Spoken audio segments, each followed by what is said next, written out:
Good morning, students. Today we are going to learn about 9th Standard History, Unit 2, Ancient Civilizations. പണ്ടയ നാഗരികങ്ങൾ. Learning objectives: to learn about early societies and state formations, to understand the development of civilization, to learn about the ancient Egyptian civilization, to study the main features of the Mesopotamian civilizations, to know the Chinese civilization, to gain knowledge about the Indus civilization. கற்றலுடைய நோக்கங்களாக பண்டைக்கால சமூக அமைப்புகள், அரசனுடைய உருவாக்கம், நாகரிகங்களுடைய வளர்ச்சி, குறிப்பாக பண்டைய எகிப்து நாகரிகங்கள் பற்றியும் மெசபடோமிய நாகரிகங்களுடைய முக்கிய பண்புகளை குறித்தும், சீன நாகரிகம் குறித்தும், சிந்துவெளி நாகரிகம் குறித்தும் நாம இந்த பாடப்பகுதியில படிக்க போறோம். Introduction: urban societies that adopted complex ways of life were more organized than the early hunter-gatherer and Neolithic farming societies. Urban societies had social stratification and well-planned cities. They practiced crafts, engaged in trade and exchange, adopted science and technology, and formed political organization. Hence, the term civilization is used to distinguish them from the early forms of societies. However, they should not be considered superior to other forms of societies, since each culture or civilization had its own unique features. நகர சமுதாயங்கள். தற்போதுள்ள சமுதாயம் நகர சமுதாயம், மேம்பட்ட சமுதாயம். குறிப்பாக பண்டைக்கால வேட்டையாடுதல், உணவு சேகரித்தல், கற்கால வேளாண்மை சமுதாயம், இவற்றை தாண்டி மேம்பட்ட ஒரு சமுதாயமாக தற்கால சமுதாயம் இருக்கின்றது. தற்போதைய சமுதாயமானது நன்கு திட்டமிடப்பட்ட நகரங்களை கொண்டிருக்கின்றது. குறிப்பாக கைவினை தொழில்கள், வணிகம், அறிவியல் தொழில்நுட்ப தகவல் அமைப்பு மற்றும் அமைப்பு ரீதியான அரசியல் அமைப்பையும் தற்கால அரசாங்கம், தற்கால உலகமானது கொண்டிருக்கின்றது. இதனால் பண்டைக்கால சமுதாயத்தையும் தற்கால சமுதாயத்தையும் பிரிக்க சிவிலைசேஷன் என்ற ஒரு வேர்டை இங்க யூஸ் பண்ணுதாங்க. நாகரிகம் என்ற சொல்லானது பண்டைக்கால சமுதாய வாழ்க்கையையும் தற்கால சமுதாய வாழ்க்கையையும் பிரிக்க கொண்டு வந்த ஒரு சொல்லாக. இதற்கு முந்தைய கால சமுதாயங்களை விட தற்கால சமுதாயம் உயர்வானது என்று நாம குறிப்பிடுத. அதனால பண்டைக்கால சமுதாயம் உயர்வானவர்கள் அல்ல என்று கருதிவிட முடியாது. ஒரு பண்பாடு நாகரிகமும் தனக்கான தனித்துவ வாழ்வியல் கூறுகளை கொண்டுள்ளது. Ancient civilizations. Civilization is seen as an advanced organized way of life. It instilled a way of life that could be considered as an adaptation to particular environmental and cultural context.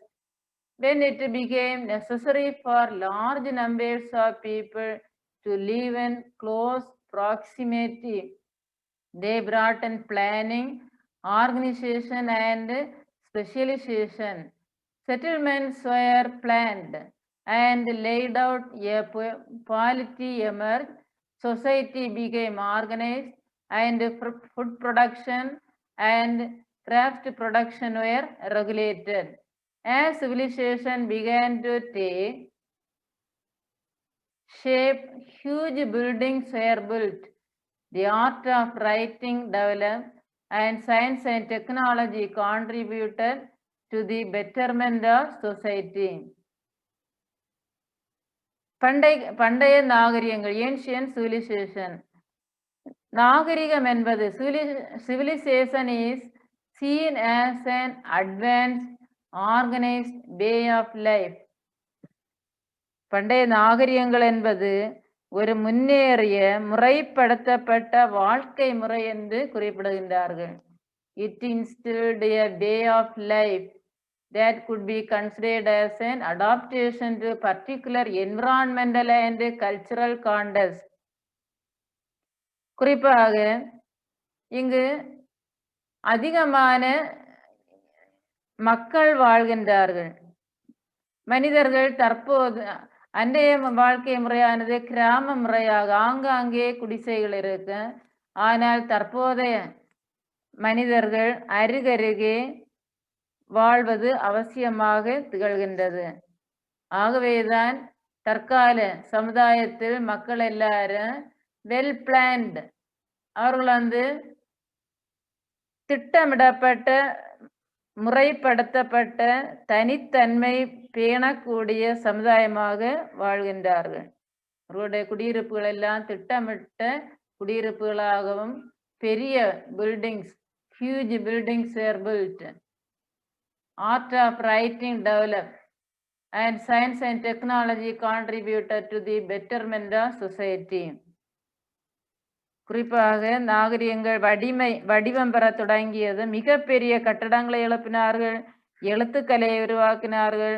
அறிவியலும் தொழில்நுட்பமும் சமூக மேம்பாட்டிற்கு பங்காற்றுகின்றது.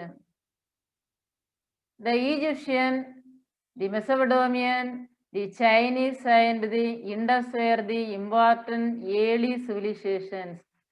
While these civilizations flourished in certain regions, people in other parts of the world lived as hunters, gatherers and pastoralists.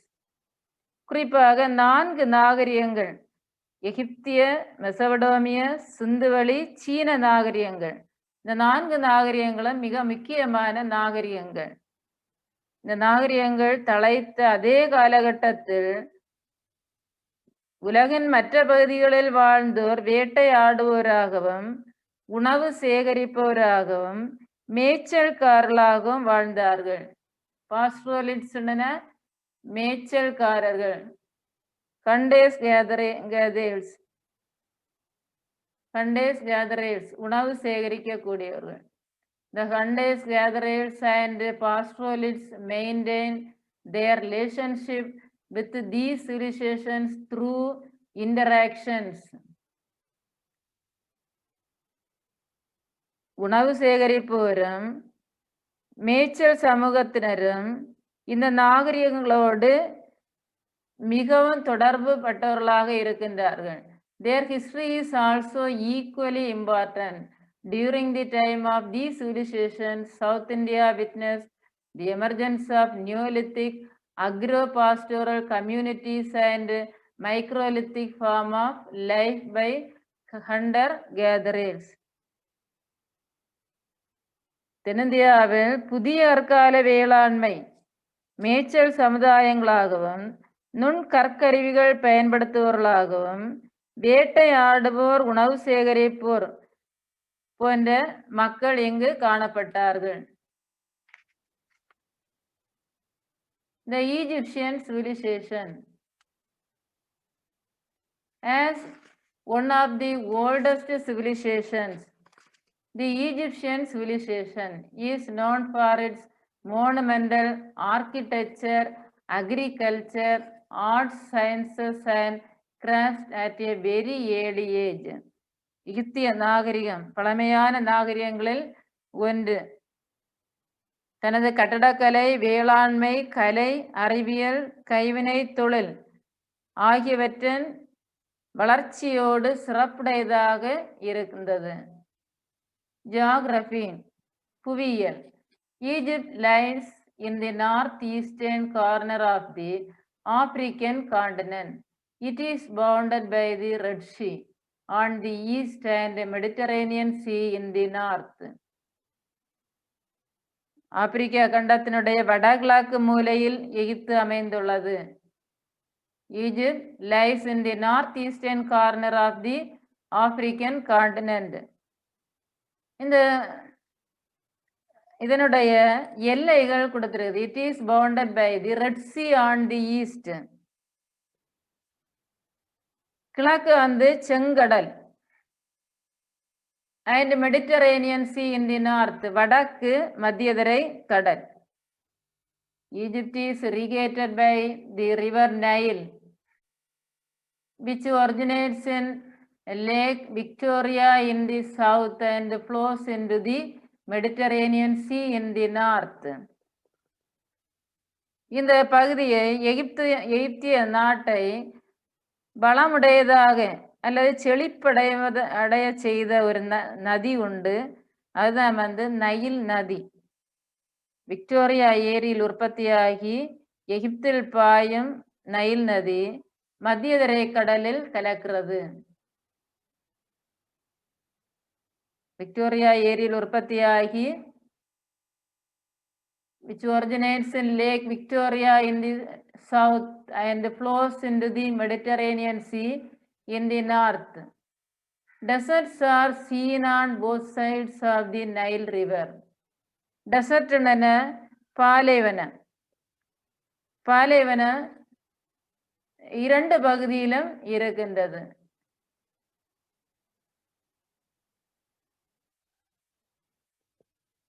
The Egyptian civilization depended solely upon the flow of Nile River, and hence Egypt was called the gift of Nile by the Greek historian Herodotus.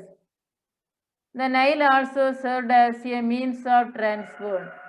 The Nile Valley is very rich and fertile as the river deposits fresh alluvium every year. This alluvium nurtured agriculture and helped to produce surplus of food grains, leading to the development of Egyptian civilization. The dry regions on both the sides of the Nile, however, remain a desert. எகிப்திய நாகரிகம் Nile நதியை நம்பி இருக்கின்றது. அதனுடைய செழிப்பு Nile நதியை நம்பியே இருந்தது என்று கிரேக்க வரலாற்று ஆசிரியர் ஹெரோடோட்டஸ் குறிப்பிடுகின்றார். ஹெரோடோட்டஸ் வரலாற்றின் தந்தை என்று அறியப்படுபவர், the father of history Herodotus. அவர் எகிப்திய நாகரிகம் நைல் நதியின் செழிப்பை நம்பி இருந்தது என்று குறிப்பிடுகின்றார். கிரீக் ஹிஸ்டாரியன், கிரேக்க வரலாற்று ஆசிரியர். நைல் நதியின் நன்கொடை என்று அறியப்படுகின்றது. Nile river, gift of Nile by the Greek. gift of Nile. எகிப்தை நைல் நதியின் நன்கொடை என்று குறிப்பிடுவார்கள். ஏனென்றால் இந்த நதியானது ஆண்டுதோறும் புதிய வண்டல் படிவுகளை படிய வைக்கின்றது. ஃப்ரெஷ் அலுவியம், அலுவியம் மீன்ஸ் வண்டல் மண். புதிய வண்டல் படிவுகளை எல்லா வருடமும் அங்கு படிய வைக்கின்றது.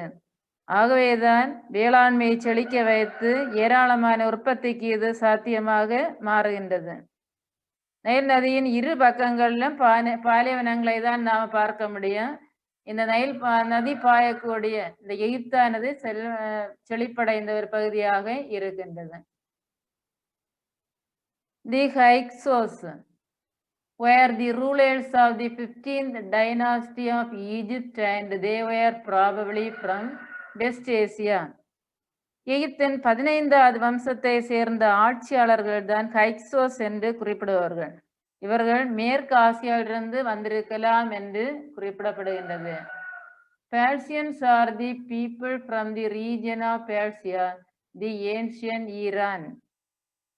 பாரசீகர்கள், பெர்சியன்ஸ் பாரசீகர்கள், பண்டைய ஈரானின் பகுதியான பாரசீகத்திலிருந்து வந்தவர்கள். Greek refers to the language and people of modern day state of Greece and Europe.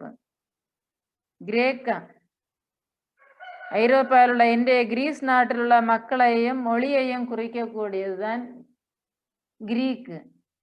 Rome refers to the ancient Roman Empire, which had as its capital the city of Rome in Italy. ரோமானியர்கள், பண்டைய ரோமானிய பேரரசை சார்ந்தவர்கள்.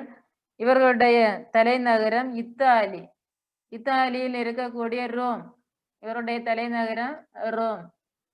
Then Farouk society and administration. ஃபாரூக்கள் சமூக மற்றும் நிர்வாகம். The Egyptian king was known as the Farouk. எகிப்திய அரசர்கள் தான் பாரோ என்று அழைக்கப்படுவது. The people treated Farouk as a divine.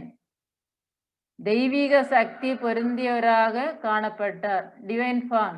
Under the Farouk, there was a hierarchy of officials including viziers, the governors of provinces, local mayors and tax collectors. பாரோவின் ஆட்சியின் கீழ் இருக்கக்கூடியவர்கள் விசியர்கள், தி governors ஆளுநர்கள், mayors உள்ளூர், லோக்கல் மேயர்ஸ் உள்ளூர் மேயர்கள், and tax collectors வரி வசூலிப்போர் என பல்வேறு அதிகாரிகள் இங்கு இருந்தார்கள். The entire social system was supported by the work and production of artisans, including stone cutters, masons, potters, carpenters, coppersmiths and goldsmiths, peasants and workers. இந்த அமைப்புகள் முழுவதையும் கல்வெட்டுவோர், கல் தச்சர்கள், மட்பாட்டம் செய்வோர், தச்சர்கள், செம்பு கருவி செய்வோர், தங்க வேலை செய்வோர், விவசாயிகள், தொழிலாளர்கள் உள்ளிட்ட கைவினை கலைஞர்களின் உழைப்பு எல்லாமே அரசருக்கு சொந்தமானது. உழைப்பு முழுவதுமே, அனைத்து தரப்பு உழைப்பாளர்களுடைய உழைப்பு முழுவதுமே அரசருக்கு சொந்தமானது. Land belonged to the king and was assigned to the officials. Slavery was not common, but captives were used as slaves. இங்கு பொதுவாக அடிமை முறை என்ற அமைப்பே இல்லை என்றாலும் சிறைபிடிக்கப்பட்டோர் அடிமைகளாக பயன்படுத்தப்பட்டார்கள்.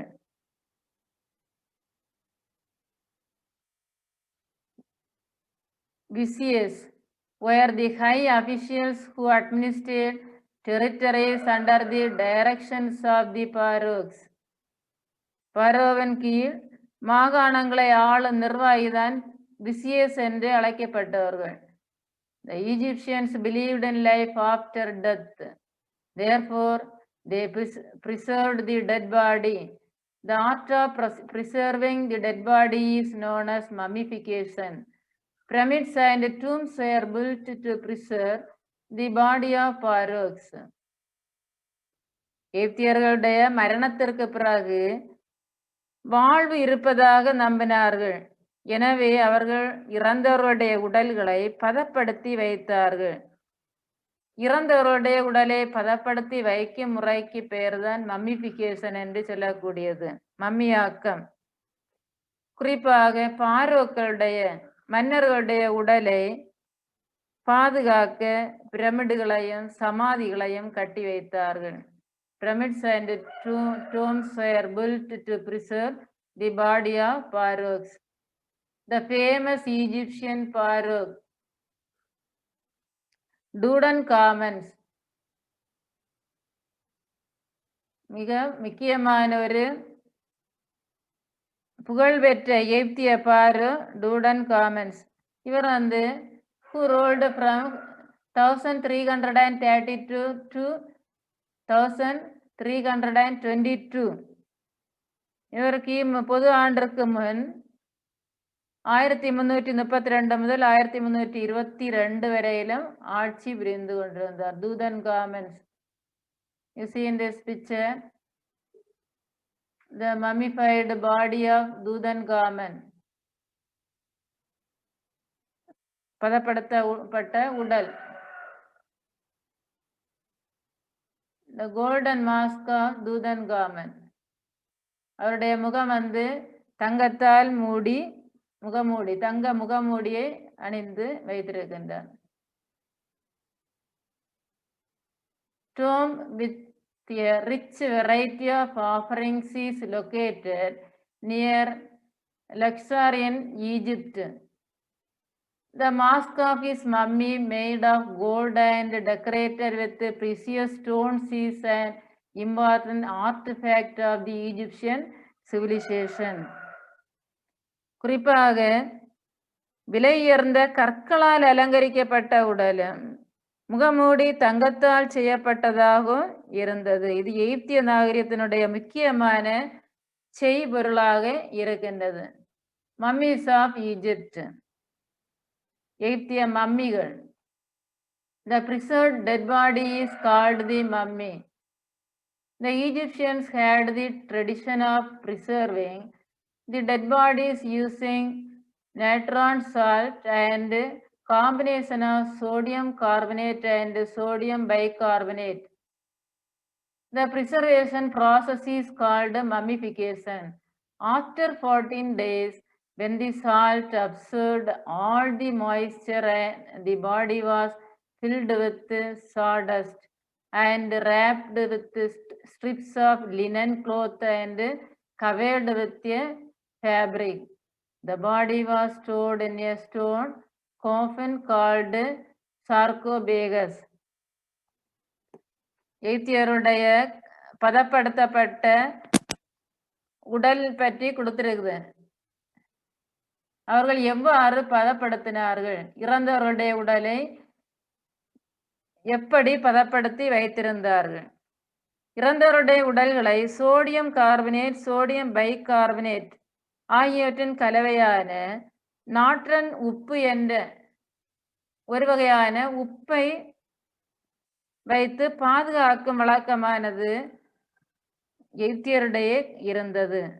இந்த உப்பானது மூடி 40 நாட்கள் வைத்திருப்பார்களாம்.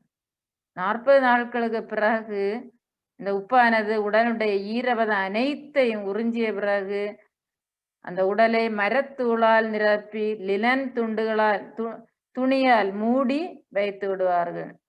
இந்த உடலை சார்கோபேகஸ் எனப்படும் கல்லாலான சவப்பெட்டியில் வைத்து பாதுகாத்தார்கள். Agriculture and trade. The Egyptians cultivated wheat, barley, millets, vegetables, fruits, papyrus and cotton. கோதுமை, பார்லி, சிறுதானியங்கள், காய்கறிகள், பழங்கள், பாப்பிரஸ் என நாணல், காகித நாணல், பருத்தி, காட்டன், பருத்தி இவற்றை பயன்படுத்தினார்கள், பயிர் செய்து பயன்படுத்தினார்கள். Papyrus was used for making rope mats, sandals and later for producing paper. காகித நாணல் கயிற்றுப்பாய், செருப்பு தைக்கவெல்லாம் பயன்படுத்துகின்றார்கள். They domesticated cattle, sheep, goat and pigs and hunted wild animals. They had pets such as dogs, cats and monkeys. The Egyptians had trade relations with Lebanon, Greece, Phoenicia, Palestine and Syria. Gold, silver and ivory were imported and they acquired the lapis lazuli, a precious stone of bluish color from Afghanistan. இவர்கள் மாடுகள், செம்மறி மற்றும் வெள்ளாடுகள், பன்றிகள் ஆகியவற்றை பழக்கப்படுத்தி வைத்திருந்தார்கள். Cattle, sheep, goat and pigs and hunted wild animals. மேலும் நாய்கள், பூனைகள், குரங்குகள் போன்றவை எல்லாம் செல்ல பிராணிகளாக வளர்த்தி வந்தார்கள். எகிப்தியர்களுக்கு லெபனான், கிரீஸ், பொனீசியா, பாலஸ்தீன், சிரியா இந்த நாடுகளோடு வியாபார உறவு வைத்திருந்தார்கள். தங்கம், வெள்ளி, தந்தம் ஆகிய பொருட்களை இறக்குமதி செய்தார்கள். லாபிஸ் லாசூலி என்ற ஒரு நீல வகை கல்லை இவர்கள் ஆப்கானிஸ்தானியரிடமிருந்து பெற்றார்கள். Lapis lazuli, a precious stone of bluish color, நீல வகை கல், from Afghanistan. Art and architecture, கலை, கட்டடக்கலை. The Egyptians excelled in art and architecture. Their writing is also a form of art. Numerous sculptures, painting, and carvings attest to the artist skills of the Egyptians. கட்டடக்கலையிலும் பல்வேறு கலை வண்ணங்களிலும் சிறப்பு பெற்றிருந்தார்கள். சித்திர வடிவில் வந்ததுதான் தங்களுடைய எழுத்து முறை என்று கூறுகின்றார்கள். இங்கு காணப்படும் எண்ணற்ற சிற்பங்கள், ஓவியங்கள், படைப்புகள் எல்லாமே எகிப்தியருடைய கலைகளுக்கு சான்று பெறுகின்றது. The pyramids are massive monuments built as tombs of mourning to the pharaohs. The great pyramids near Cairo are known as the Giza pyramids. கெய்ரோருக்கு அருகிலுள்ள கிசா பிரமிடுகள் மிகவும் சிறப்பு வாய்ந்த பிரமிடுகள். இது பாரோக்களுடைய சமாதி, இறந்த பாரோக்களுடைய சமாதி. ஒரு பெரிய pyramid Cairo are known as the Giza pyramids. The Great Sphinx of Giza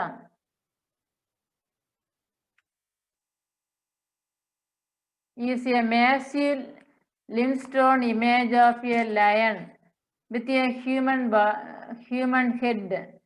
It is dated to the time of Pharaoh Khafre. It is one of the largest sculptures of the world and measures 73 meters in length and 20 meters in height. Sphinx நிலக்கூடியது சிங்க உடலும் மனித முகமும் கொண்ட சுண்ணாம்புக்கல் படிமம். மேசி limestone, சுண்ணாம்புக்கல் படிமம். Lion with a human head, அப்ப சிங்க உடலும் மனித முகமும் இருந்தது. காஃப்ரே ஆட்சி காலத்தில் இது எழுப்பப்பட்டது. இதனுடைய உயரம் 20 மீட்டர் உயரம், 73 மீட்டர் நீளம் உடையதாக இருந்தது. The Great Pyramids of Giza, கிசானுடைய பெரிய பிரமிடு, இறந்தவருடைய கல்லறையாக. View of the Sphinx with the Great Pyramid, Egypt. Sphinx மற்றும் கிசா பிரமிடு எகிப்தில் இருக்குது. ரிலீஜியன், அவருடைய சமயம். The Egyptians practice polytheism. Amon, Re, Seth, Thoth, Horus and Anubis are some of the gods of Egyptians. They worship many gods, but the sun god Re was the predominant one. Later on, the sun god was called Amon. அவருடைய சமயம் பல தெய்வங்கள் கொண்ட சமய வழிபாடு. பல கடவுளர்கள் என்று சொல்லும்போது ஆமோன், ரே, சேத், தோத், ஹோரஸ் அண்ட் அனுபிஸ், இவர்களுடைய பெயர்கள் எல்லாம் கடவுளர்களுடைய பெயர்களாக. இதுல ரே என்று சொல்லக்கூடியது சூரிய கடவுள், sun god. Re was the predominant one, முதன்மையான கடவுள், சூரிய கடவுள். பின்னர் இக்கடவுள் ஆமோன் என்று அழைக்கப்பட்டது. அந்த ரே கடவுள் தான் ஆமோ என்று அழைக்கப்பட்ட சூரிய கடவுள். பிலாசபி, சயின்ஸ் அண்ட் லிட்ரேச்சர், தத்துவம், அறிவியல், இலக்கியம். The Egyptian civilization excelled in science, literature, philosophy, astronomy, mathematics and the measurement system. Sundial, water clock and glass were developed by the Egyptians. எகிப்திய நாகரிக அறிவியல், இலக்கியம், தத்துவம், வானவியல், கணிதம், அளவீடு முறைகளில் சிறந்து விளங்கியது. குறிப்பாக சண்டியல் means an instrument for measuring time by means of the shadow cast by the sun on a scale or dial. வெயிலில் வைத்து முள் நிழலால் காலத்தை காட்டும் கடிகாரம். வெயிலை வைத்து காலத்தை கணிக்கக்கூடியதுதான் சண்டியல். வாட்டர் கிளாக், இவர்கள் தண்ணீரில் நீர் கடிகாரம் பயன்படுத்தினது. கிளாஸ், கண்ணாடி, கண்ணாடியும் எகிப்தியர்கள் கண்டுபிடித்ததுதான். were developed by the Egyptians. They devised a solar calendar that consisted of 12 months of 30 days, each with 5 days added to the end of a year. அவர்கள் சூரியனை அடிப்படையாக வைத்து ஒரு நாள்காட்டியை உருவாக்கினார்கள். Calendar. They devised a solar calendar that consisted of 12 months of 30 days each. 30 நாட்கள் கொண்ட 12 மாதங்கள் அவர்களுடைய நாள்காட்டியில் இருந்தது. ஆண்டின் இறுதியில் 5 நாட்களை சேர்த்து கொள்ள வேண்டும் என்று கூறுகின்றார்கள். 5 days added to the end of a year. This calendar was introduced as early as 4200 BC. Literary works included treatises on mathematics, astronomy, medicine, magic, and religion. The Egyptians also distinguished themselves in painting, art, sculpture, poetry, music, and weaving. இலக்கிய படைப்புகளில் மருத்துவம், கணிதம், வானவியல், மருத்துவம், மாந்திரீகம், மதம் குறித்து எழுதப்பட்டவையும் உண்டு. எகிப்தியர்கள் ஓவியம் தீட்டுதல், சிற்பம், மட்பாண்டம் செய்தல், இசை, நெசவு ஆகியவற்றிலும் சிறந்து விளங்கினார்கள். Writing system. The Egyptians are well known for their writing system. எகிப்தியர்கள் தமது எழுத்து முறைகளுக்கு புகழ் பெற்றவர்கள். Their form of writing is known as hieroglyphic. சித்திர எழுத்து முறையாக்க. இவர்களது எழுத்து முறை ஹைரோகிளிபிக், சித்திர எழுத்து என்று அழைக்கப்படுகிறது. Hieroglyphic was used in the inscriptions on seals and other objects. The hieratic and another form of writing was used for common purposes. This form of writing used a pictogram-based system. It was developed around 3000 BC, and many texts and books were written using this script. Now, this inscription is on display in the British Museum, London.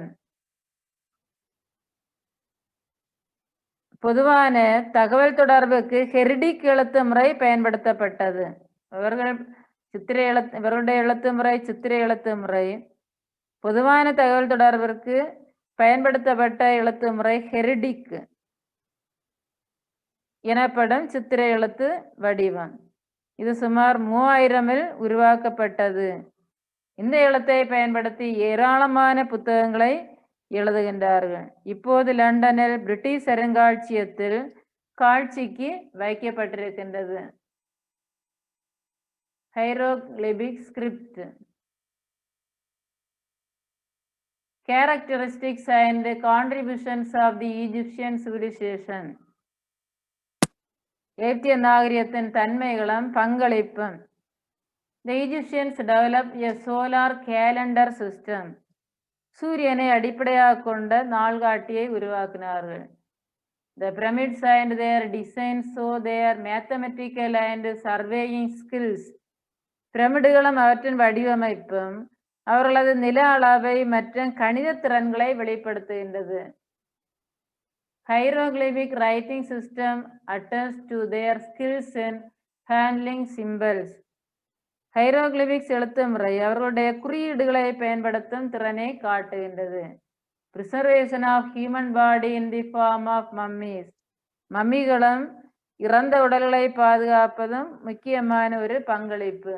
They applied innovation in the use of science and technology. அறிவியல் தொழில்நுட்பங்களில் புது முயற்சிகள் மேற்கொள்ளப்பட்டது. Do you know the word paper comes from papyrus? The Egyptians wrote on the leaves of a plant called papyrus, a kind of reed which grew on the banks of Nile. Paper என்ற சொல்லானது பாப்பீரஸ் என்ற தாவரத்தின் பெயரிலிருந்து வந்தது. எகிப்தியர்கள் காகித நாணல் என்ற தாவர தண்டிலிருந்து தாள்களை தயாரித்தனர். இந்த தாவரமானது நைல் நதி பள்ளத்தாக்கில் காணப்படுகின்றது. தேங்க்யூ.